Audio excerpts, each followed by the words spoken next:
Hello po mga ka-GM, may gusto akong may share na naman sa inyo, no? Isa itong scrap metal.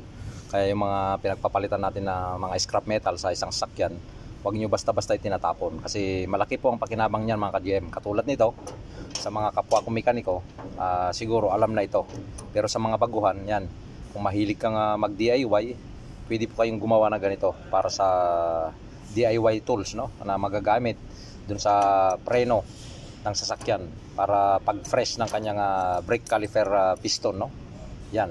Bali ito kasi mga ka-GM, pinagpalitan dito sa pinagpalitan ko sa Toyota. Itong ganitong brake pads. Tapos makikita nyo, may dati na siyang butas diyan sa gitna. Tinanggal ko lang yung pinaka fiber niya diyan para magkaroon siya, tumagos yung kanyang butas. Tapos pinasukan ko lang ng tornilyo, no? Yan. Kung makikita ninyo, hindi ko na siya in-welding. Tapos nilagyan ko na siya lang washer. Tapos ngayon yan, magagamit nyo na yan pagka nag-press kayo ng piston caliper ng brakes, no? Yan, kukontrahin nyo lang dito. Tapos may pipress nyo na yung preno ng sasakyan. So, ayan po. Yan, makikita niyo yan. Kaya yung mga scrap metal na pinagpapalitan, huwag nyo basta-basta tinatapon kasi malaki ang pakinabang yan mga ka-GM. Yan. So ganyan lang po yung ginawa natin. Yan, maraming salamat po.